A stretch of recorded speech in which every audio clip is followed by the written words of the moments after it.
So yeah, it's awesome. You get to do your AOIC. For those listening, it's an assistant officer in charge of a platoon. And where did you go on that deployment? We went to Iraq. So That was we deployed with SEAL Team 3. So we had kind of a combined element, cut down our workup cycle, to like 11 months. And then we got shoved into the PSD mission. Yep. So that was my first deployment was getting that on, going out, protecting the top 5 interim Iraqi government officials. You spent some time doing that as well. I did. Yeah. I got to set that up, which was interesting because we had no training in that sort of thing. So they just said, hey, we got this call. We were up in Mosul at the time and something came over, some message traffic or whatever, said, hey, pack up and head to Baghdad because you guys are going to now protect us. I think there was somebody before Alawi. There was someone who got blown up that was supposed to be the prime minister.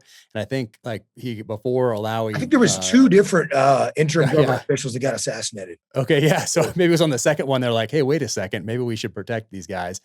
Who's in country? Okay. Some SEALs, they can do things. I saw that movie too. And shot us down there. So we thought that it was going to get canceled. We thought someone was going to come to their senses and be like, wait a sec, do these guys have any training in that? I thought someone would ask that question, Well, didn't they put the bid? I think they put a bid out to Blackwater for it, right? Oh, really? Blackwater, and that's why we ended up with it? Like $100 million per principal. And they're like, nope, SEAL teams do it. Yeah, we can do this for free.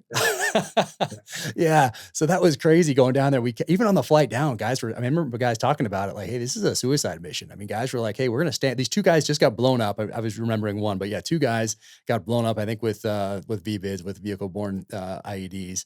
And now we're going to be standing next to these guys as we move forward here. This doesn't look promising. And hey, who has training in this? So no one did. So we had some guys from another East Coast SEAL team come out that had been doing it in Afghanistan to kind of help us set that up. So we had 2 of those guys there as advisors. And I remember I had 1 laptop and we had a couple cars out there on loan from either the State Department or the CIA, those Mercedes that were super tricked out that had like I just remember them being very expensive because one of our guys took it to the gym once and ran into another car. And it was like, it's a big deal when you do that. When you take one of the 2 like vehicles that's going to be driving Alawi around and you take it to the gym and hit something.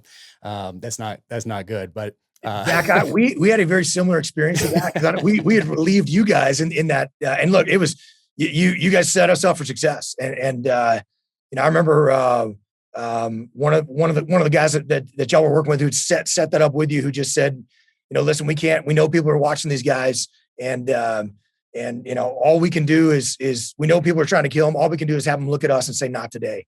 Yeah. We and present that heart target, which is, we just took that to heart. And the SOPs that you guys established, really the strength of the SEAL teams to be given a mission like that with 0 training whatsoever. And you kept them alive. And then we turned, we kept them alive for 4 months and we turned it over. Yeah. And the next generation, the next SEALs coming in, they kept them alive.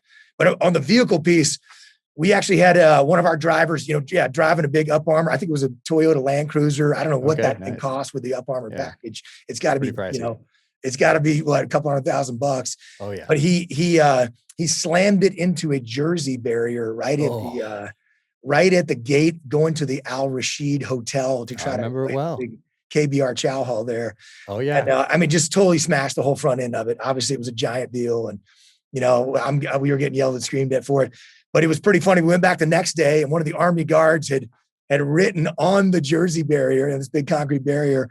It said, Barrier 1, NSW 0. We were laughing too hard on that. Oh, that's great. That's fantastic. I hope someone has a picture of that somewhere because that's fantastic.